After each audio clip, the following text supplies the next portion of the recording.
Hi, everyone.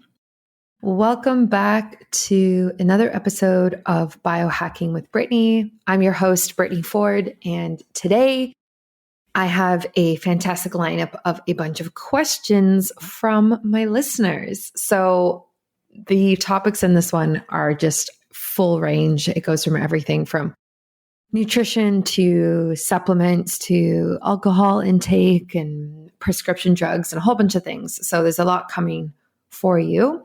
As always, if you have any questions you would like me answered and you want to be featured on any of these episodes, just send me a message on Instagram and I will answer them for you. Before we jump in, I want to read a podcast review that came in a couple weeks ago, which I am really happy to see from somebody in Ukraine. So this person writes, the title is A Must Listen Health Podcast. And they write, if you're interested in optimizing your health and wellness, then the Biohacking with Brittany podcast is a must listen. Brittany provides a wealth of valuable insights and practical tips on how to improve your physical and mental performance, drawing from the latest research and cutting-edge biohacking techniques. Her engaging and upbeat style makes the show a pleasure to listen to, and you'll come away feeling inspired and empowered to take your health to the next level. Thank you so much for that review. I love these reviews. If you feel called to do so and leave one, I really appreciate it. I read them all.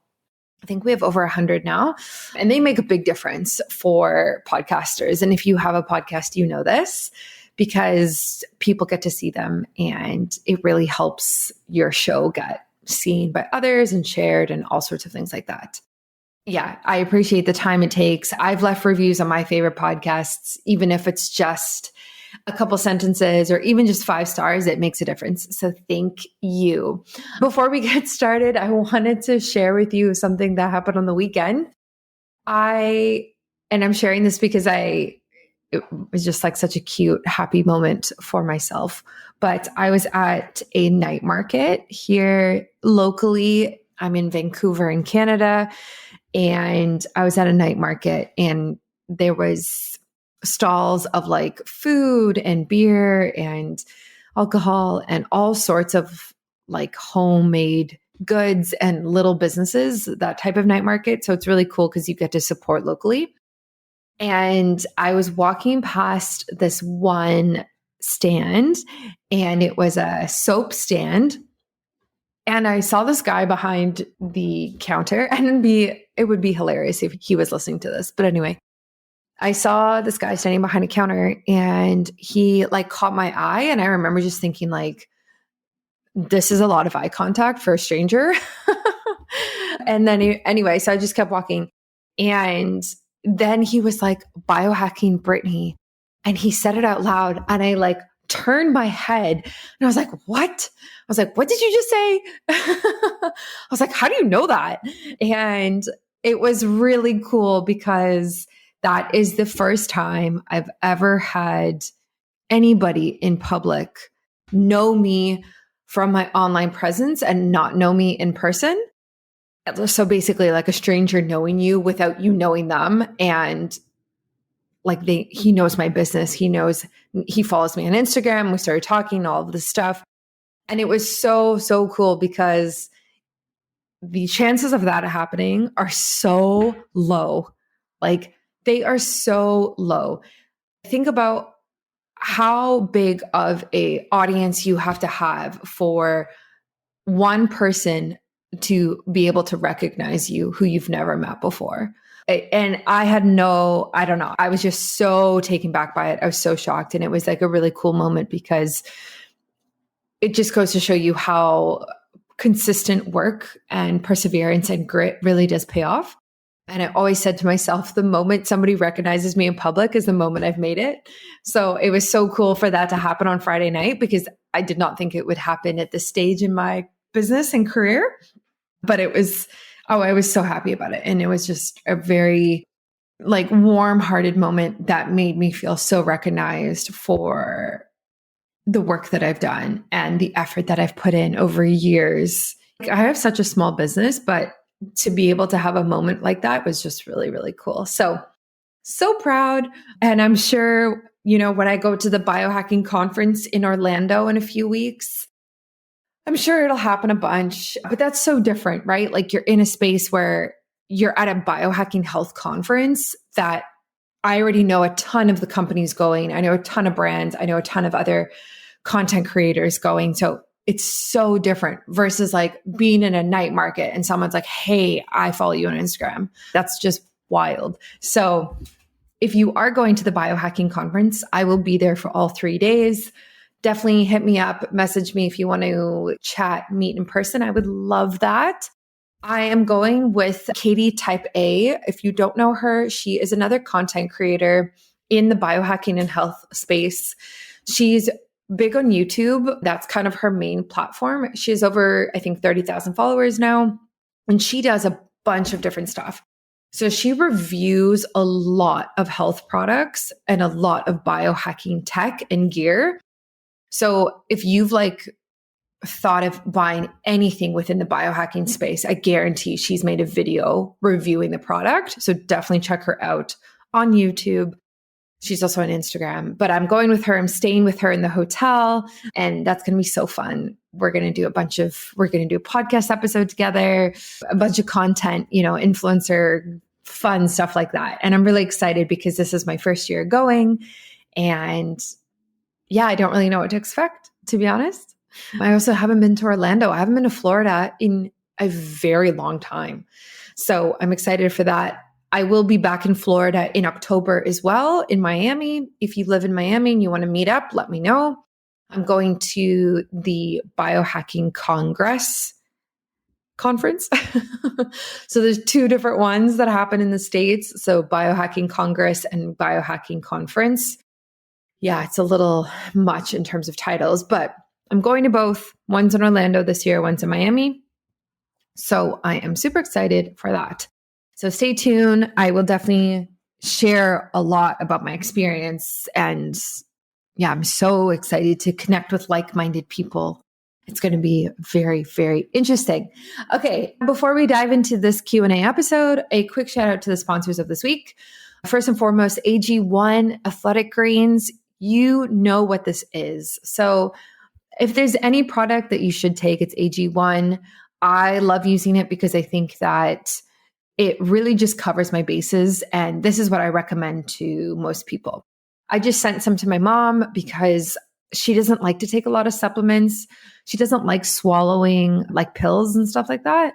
So this AG1 Athletic Greens is just a powder. So she adds it to water. She has a glass every single day, and it gives her a bunch of vitamins, minerals, enzymes, probiotics, everything she kind of needs to help her on her day, which I think is super important. So if you're traveling, it's also great. It really just helps with immunity, helps keep your gut microbiome really strong and that type of thing, which does matter when you're in planes and exposed to all sorts of things. So AG1 is my favorite. I take it every single day. I have the container, actually, like the canister that sits in your fridge. I take a scoop out, I pour it in my water bottle. I actually just got a new water bottle as well. It's a blender bottle that is made out of steel because I don't do plastic anymore. And so that's what I take. And also a shout out to InsideTracker. So I talked about this on my Instagram last week. I had some surprising results from my InsideTracker test. So for those who don't know, InsideTracker is a at-home test, blood test, and a nurse will come and take your blood and do it for you, even in Canada. So you can do this. It's great because you can get so much tested that your doctor might not test you for. So they do vitamins, minerals, and hormones, and they just added in some hormones specifically designed for women. So they do estradiol, they do progesterone, and they also do your TSH levels, which is your thyroid stimulating hormone. So I love InsideTracker. What was interesting is my estradiol which is like a active form of estrogen, was very high, like off the charts high.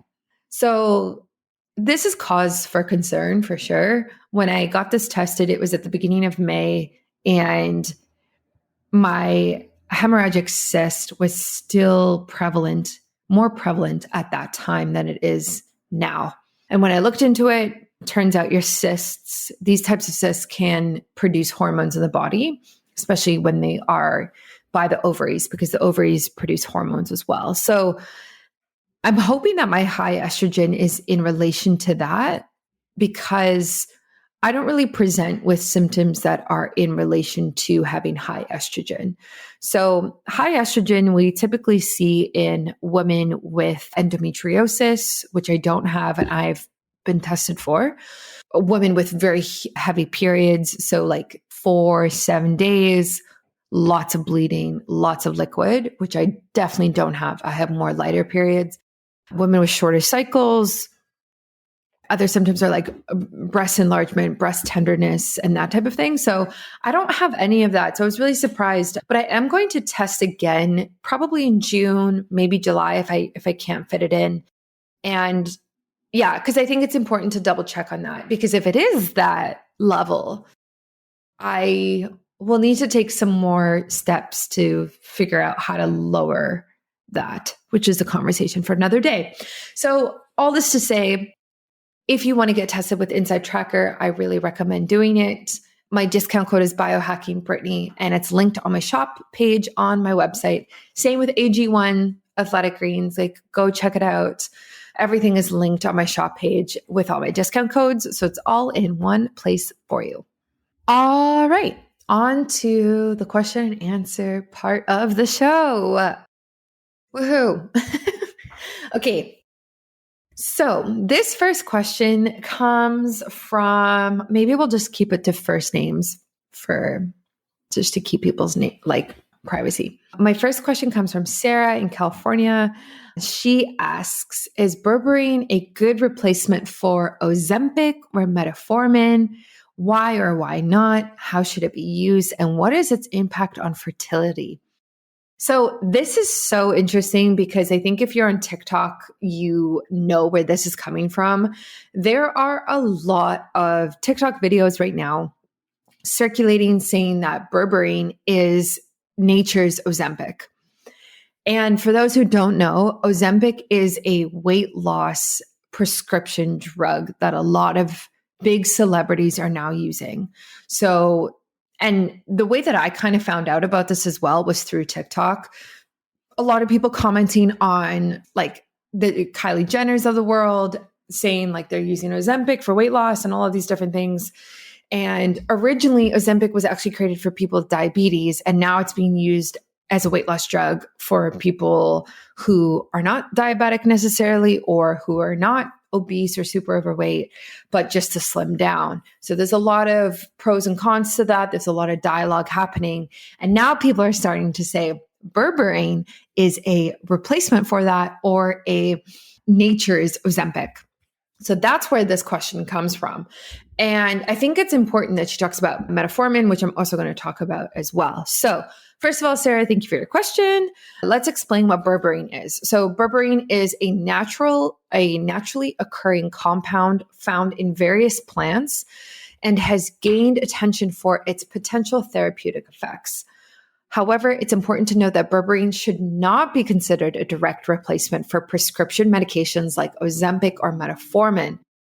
Prescription medications have obviously undergone extensive clinical trials and have established safety and efficacy profiles. However, that being said, berberine has shown promise in managing blood sugar levels and improving insulin sensitivity, which are essential factors in the management of diabetes. Some studies have even shown comparable effects to metformin.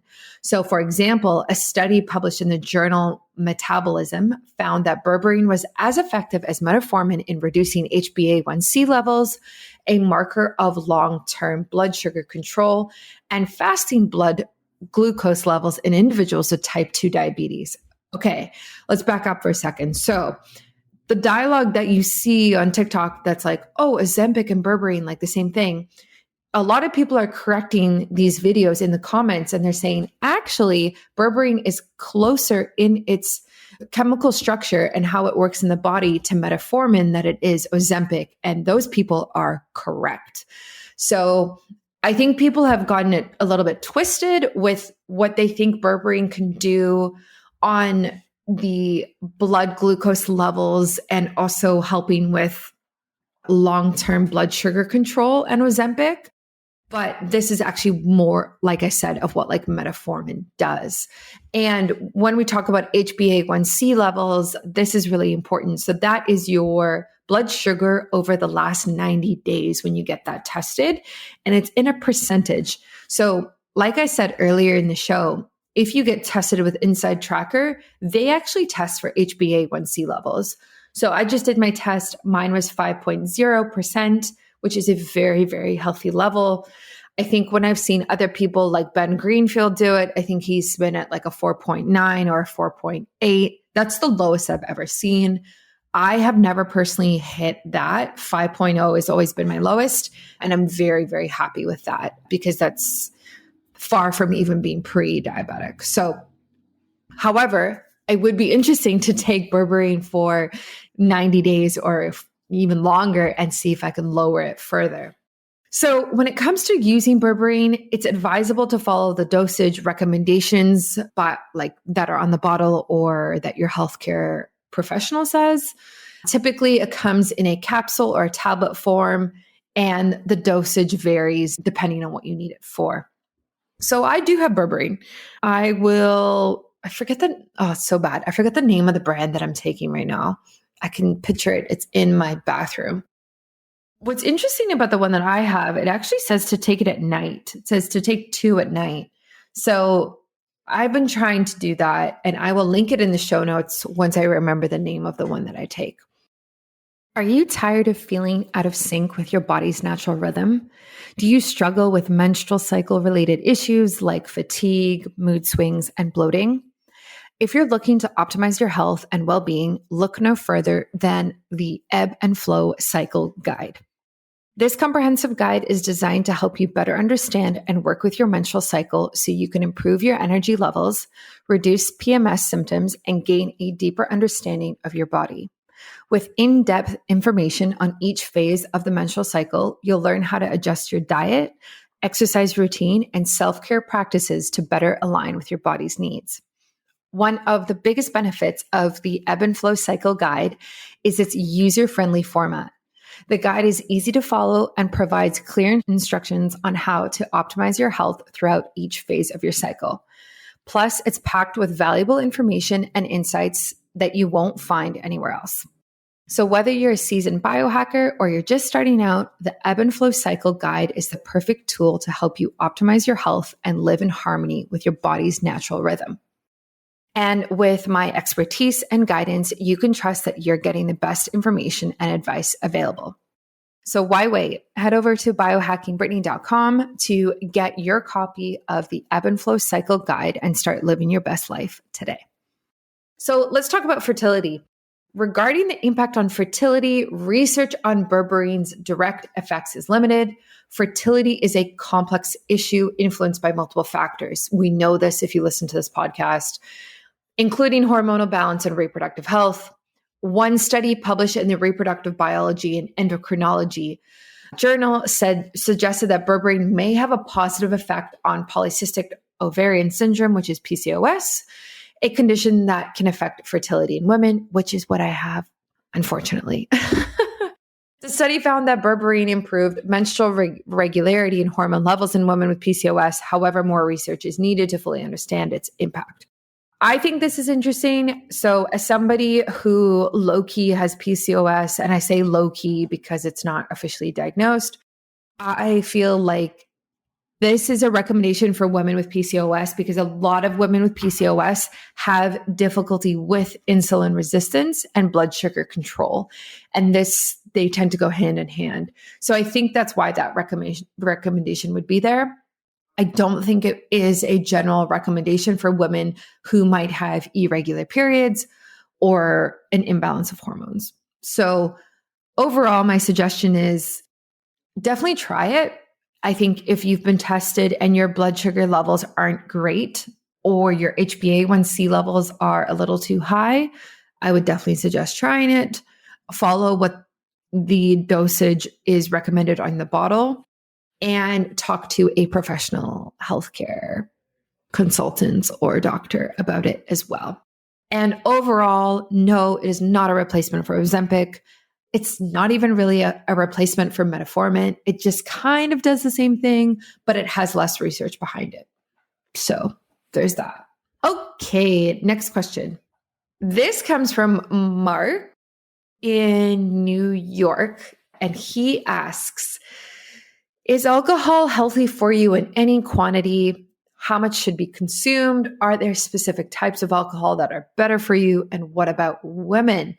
Well, thank you for this question. So this is funny because last week I made a video about the health benefits of wine for women, and some people were so upset about it.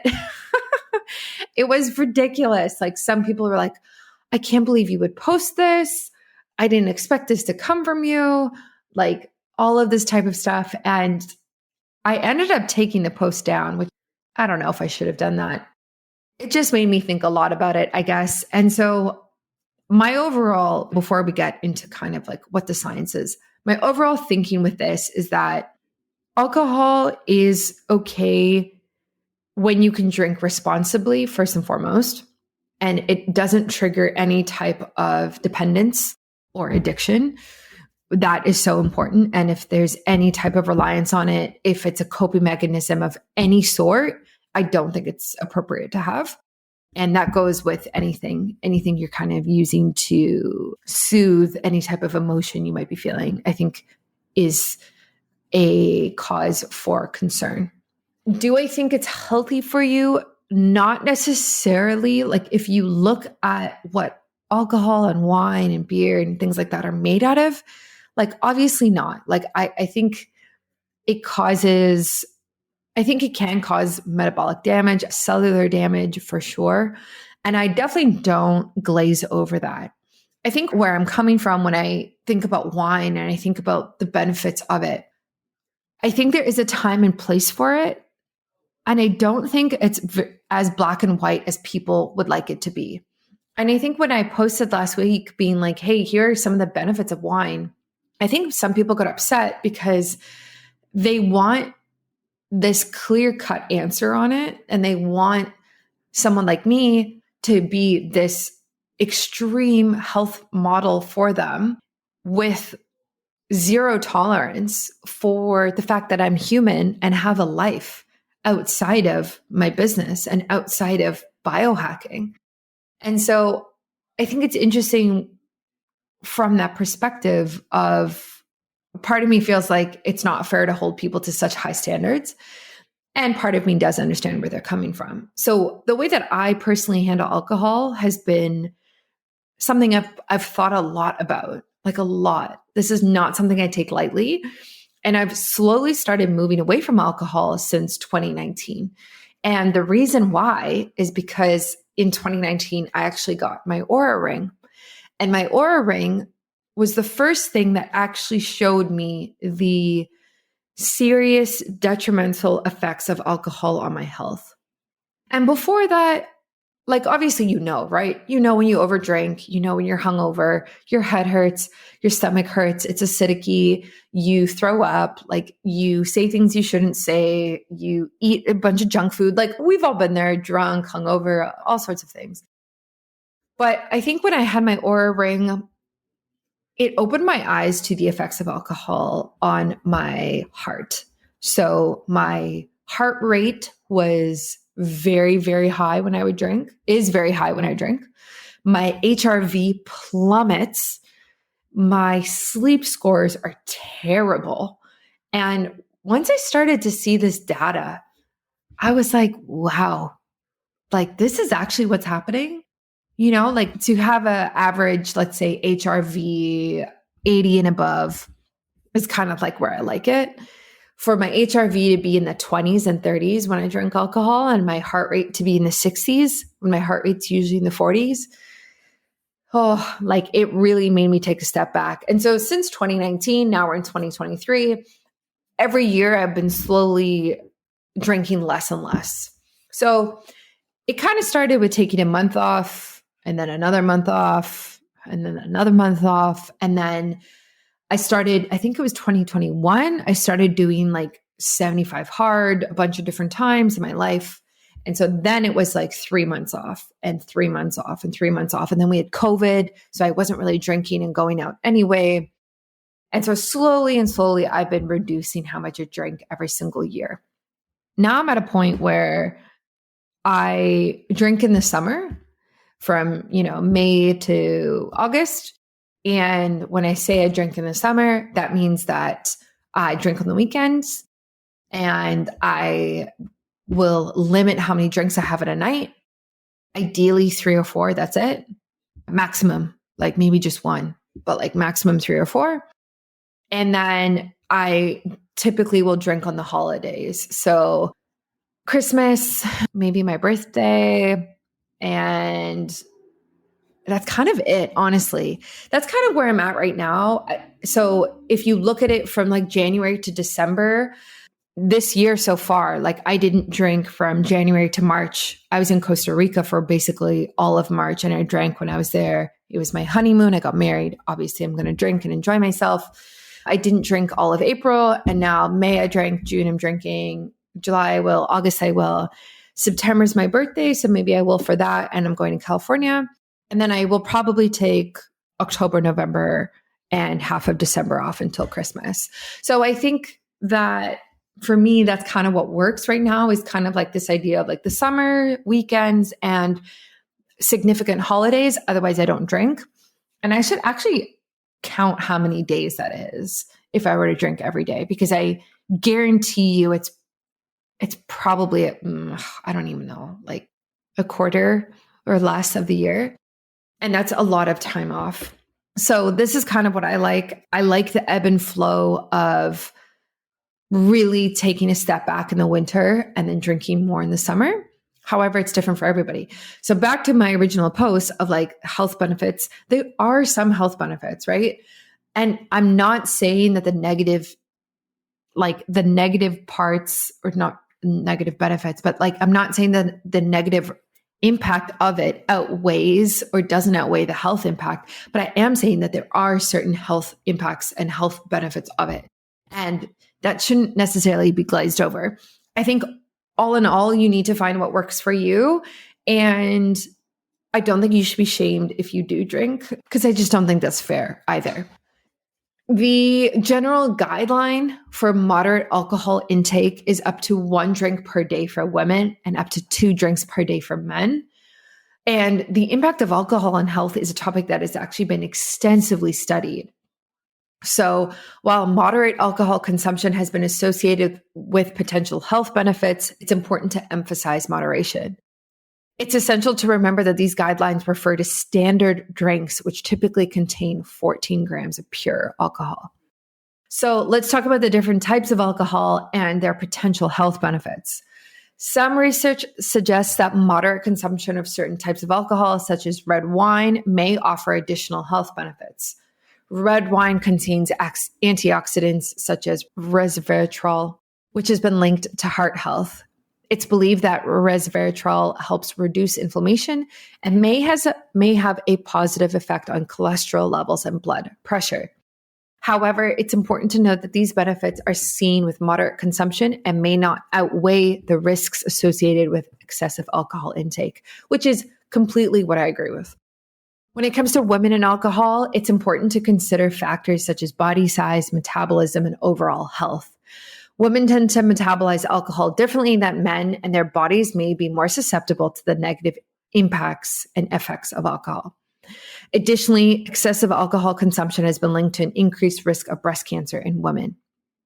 It's crucial to understand that excessive alcohol consumption can have detrimental effects on various aspects of health, including liver damage, increased cancer risk, addiction, and adverse effects on mental health. It's always recommended to prioritize overall well-being and make informed choices about alcohol consumption. And obviously talk to a professional healthcare provider. So I think that's basically answering all of your questions, Mark. Again, I have a routine that works for me right now and the lifestyle that I want to lead. Will it always be this way? Probably not, especially as I do more of a pre-conception cleanse and detox in the fall. I definitely will not be drinking during that time. And I can see myself getting to a point where it's a few times a year for me and on occasion. And that's probably what's going to happen in the next couple of years. And I'll probably just sustain that for life. Because actually, at the end of the day, as someone who's taken multiple months off of not drinking alcohol in a row, you feel so good when you don't drink like that. And you, like, if weight loss or the gym is important to you or athletic performance, like, the alcohol really, really can get in the way for that. So I don't even know if I gave a conclusive opinion on what I do and what I don't do. I think I'm I'm on the fence with it, but I think it is good to shed light on both sides. And I also think it's important not to shame people for drinking because, again, you can live your life. And if that's what you want to do, by all means do it. Just watch how much you drink and watch the type of alcohol that you're drinking as well. My next partner I want to talk about is Athletic Greens. So I take AG1 by Athletic Greens literally every single day. And I first gave AG1 a try when I was traveling to Costa Rica. I really wanted something to support my gut health, boost my energy, keep my immune system in check, and really just support me while I was traveling and not home. I quickly fell in love with it. And now that I'm back in Canada, I still take it every single day. And I take it in the morning before I have any type of coffee. Typically, it's the first thing I have in the morning. And it makes me feel just fantastic. I feel like I'm starting my day off on the right foot. I feel like I'm covering all of my nutrition needs right from the get-go, which is super important and such a healthier way to start than just having coffee on an empty stomach right away. So I'm just obsessed with taking it. And if you want to take ownership of your health, today is a good time to start. Athletic Greens is giving you a free, 1 year supply of vitamin D and 5 free travel packs with your first purchase. So those are the same travel packs that I took when I was flying. Go to athleticgreens.com/biohacking with Brittany. That's athleticgreens.com/biohacking with Brittany to check it out today. It's also linked in my show notes and on my website everywhere. All right. The next question. This one's fun. The healing web. Ooh, the controversy. Man, I feel like I've just been posting controversial things lately. I don't know why. And I like it and I don't like it because it gets so much attention. And then if you've ever had anything go somewhat viral, you know what it's like to get that much attention. It's great, but then it also comes with criticism. And so it's a little much sometimes. But let's talk about the healing web. Let's talk about how it works. So, Lisa, Texas. I would love to go to Texas. She says, what is the healing web? How does it work? I saw your post. Can you explain it more? Okay, let's talk about this. So, the healing web is honestly really hard to describe without seeing it. And let's back up for a second and talk about where this question came from. So I posted something on TikTok last week and Instagram last week, and it was the video of this poster that I have in my office. And this poster is called The Healing Web.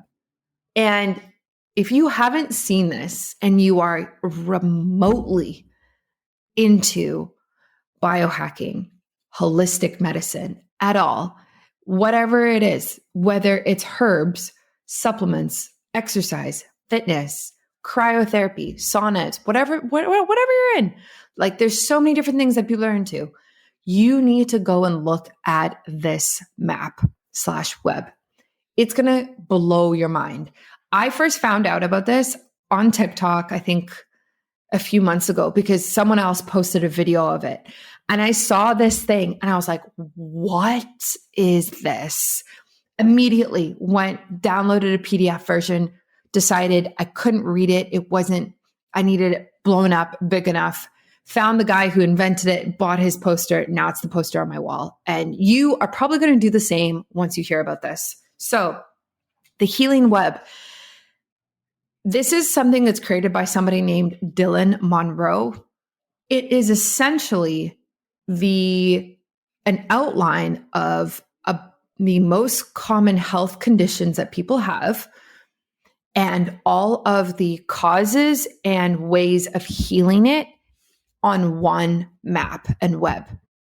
On the right side, when you look at it, it has holistic medicine. And on the left side, it has Western medicine. So in the middle, it has all of these different health conditions. And then there's a web of a bunch of different lines that connect everything. And it's all color coordinated. It's kind of hard to explain. So the video I posted last week, if you're listening to this podcast right now and you haven't seen it, go to my Instagram and take a look at the basically piece of paper that you see. It's a reel and it says pregnancy. So I showed a video of the pregnancy version of this in terms of what holistic medicine says about pregnancy and what Western medicine says about pregnancy. And wow, the people, like the comments, the shares, the DMs about this thing, I was not ready for it. And then I was like, oh, I'm going to post this on TikTok. It'll be fine, whatever. So right now on TikTok, as of today, Monday, it has over 102,000 views. And that's what, like, I haven't promoted it at all. That's organic. Like, do I even want to click on it? I think it has over 5,000 likes, 200 comments. It's crazy. So I really suggest going to take a look at this. And it's linked on my website. So if you go to biohackingbrittany.com/shop, or I think it's /pages/shop, you can scroll down and go down to where it says the healing web and click on that. And you will be able to go to the poster there. It's wild. It's absolutely wild. And if you are curious about it, like I was when I first found out, even just searching online, the healing web, it's going to come up. You can also buy it on Etsy, but that's not from the founder. So I would personally support the founder and the creator of it and just buy from the creator. And he actually has a YouTube video about how he came up with this concept. And it's very interesting. So you should go check it out. I don't want to give it away, but it's worth listening to him explain how it works and how he thought of it. Because it's wild. Like I can't even explain it to you without showing it to you. I don't even like to look at it on a daily basis because there's so much information on it and there's so much that I don't even understand. Like there's so much that I don't even understand. If you are at all into like, I don't even know. I don't want to say being woke because now there's criticism of that word, but being awake and in terms of big pharma and kind of what's happening in the world and all of this, I don't want to say darkness, but like it is kind of darkness and underlying motives for everything.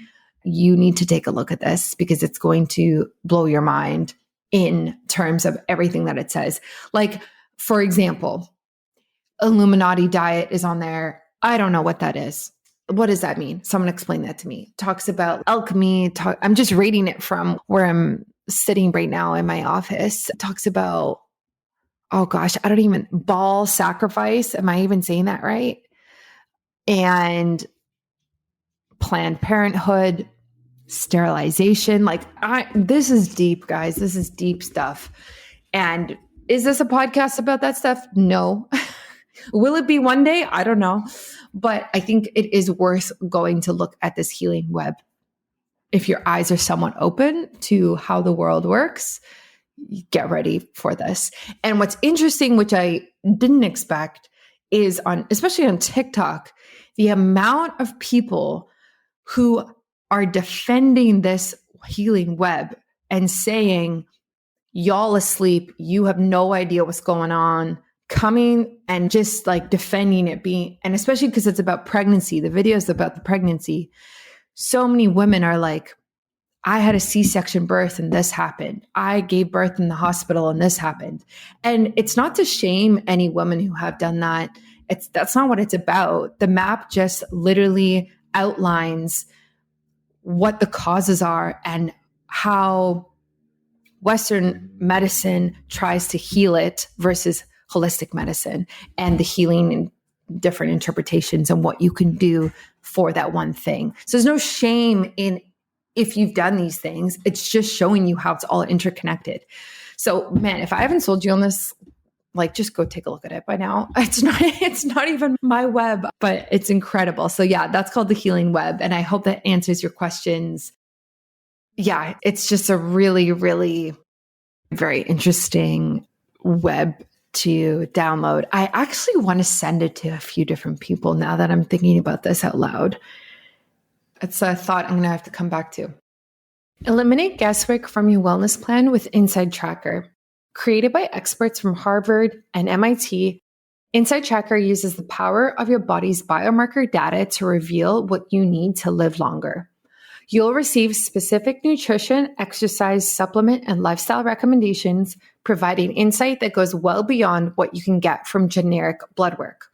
And since May is Women's Health Month, InsideTracker is unveiling an upgraded ultimate plan that includes 3 new hormone markers that are critical to measure during a woman's reproductive and menopausal years. And because it is Women's Health Month, InsideTracker is not charging for these 3 new hormone markers. Only for May, though. For a limited time, Biohacking with Brittany listeners can get 20% off InsideTracker's new ultimate plan, which includes the estradiol, progesterone, and TSH biomarkers, which are the new ones that have been added. With InsideTracker, discovering what your body needs is no longer a guessing game. Visit InsideTracker.com/biohackingbritney to get 20% off. That's InsideTracker.com/biohackingbritney to get 20% off today. Okay, next question. Jessica from Florida. Oh, this is a good question to end the note on. I feel like we just went a little dark and a little deep, and now I'm going to lighten things up. So, what are functional foods and how do they help women's health? Jessica in Florida, are you in Orlando? I can meet you in a few weeks if you want to come to the Biohacking Conference, or Miami in October. I will be there again. So, Jessica, thank you for your question. So, functional foods, very, very interesting. Why is it interesting? Because this is a space that I feel like has not yet been oversaturated. And let me explain by what I mean by that. So, functional foods are foods that offer additional health benefits beyond their basic nutritional value. They contain specific bioactive compounds or components that contribute to the prevention or management of certain diseases or conditions. Functional foods play an important role in women's health by supporting overall well-being and addressing specific health concerns, of course. So there are definitely some examples of functional foods we find in nature. So let me give you a few examples. So flax seeds. Flax seeds are rich in lignans, which are a type of phytoestrogen. These compounds can help balance hormones and reduce the severity of menopausal symptoms. Flax seeds are also a good source of omega-3 fatty acids, which support heart health. You can add ground flax seeds to your morning smoothies, sprinkle it on yogurt, or use it in baking recipes. Another example is soy. I don't particularly tolerate soy very well, but some women do. Soy products such as tofu or edamame contain isoflavonoids. That's not how you say that. Isoflavins. Oh, wow. You can tell it's the end of the podcast because my pronunciation is going out the window. So, which is another type of phytoestrogen. So these have been associated with reducing the risk of breast and uterine cancers, supporting bone health, and alleviating menopausal symptoms. Obviously, it's pretty easy to incorporate soy. Another good one is like turmeric. So I think a lot of people know about this one. Turmeric contains an active compound called curcumin, which has potent anti-inflammatory properties. It may help reduce the risk of chronic diseases such as heart disease, arthritis, and certain cancers. Turmeric can be added to various dishes or consumed as a supplement, which we see often now. And you can add it to curries and soups and golden milk recipes and things like that. So these are just a few examples of functional foods. So I love that I love that this was brought up because I am very interested in the functional food space from a business standpoint.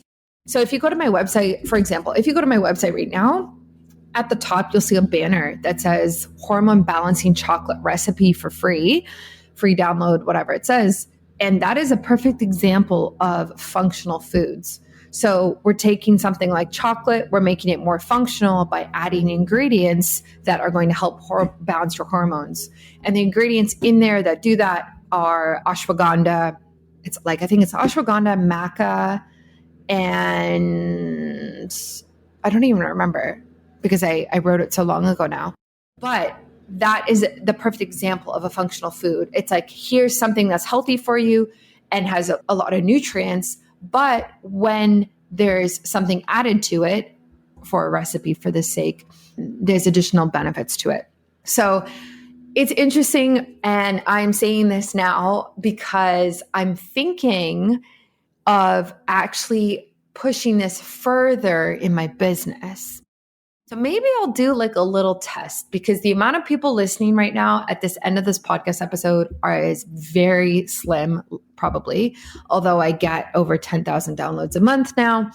But I'm going to say this anyway. So if you're still listening, I am thinking about creating a line of functional chocolate for women. Now, I don't want to give too much away because I probably shouldn't legally.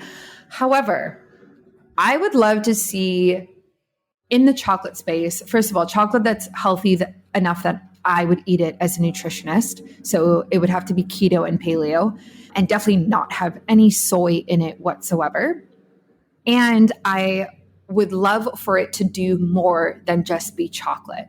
So I'd love for it to have ingredients in it that help different phases of women's life. So for example, something for hormones, seed cycling maybe, or fertility chocolate, pregnancy chocolate, postpartum, perimenopause, menopause, period.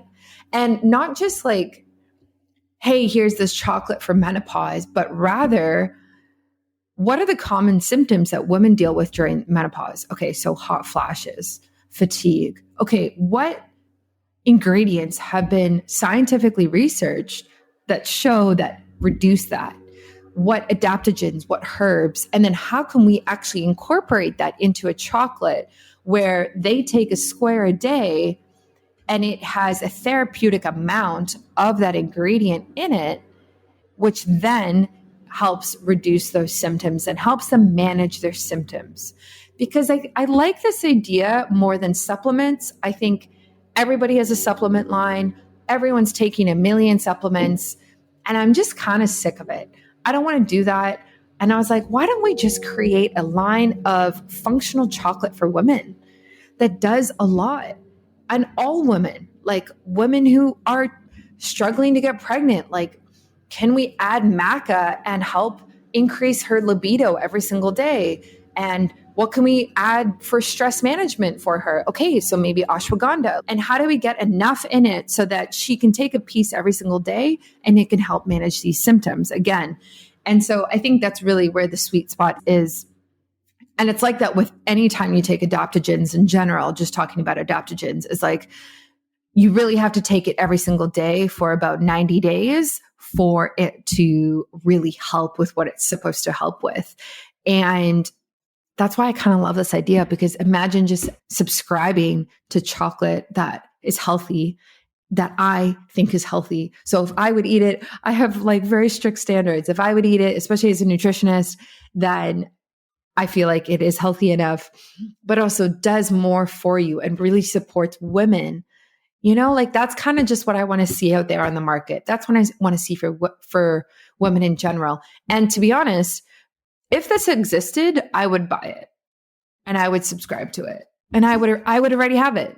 Like, especially as someone who right now has irregular periods, an irregular menstrual cycle. And I'm not trying to conceive right now, but I'm in my preconception era.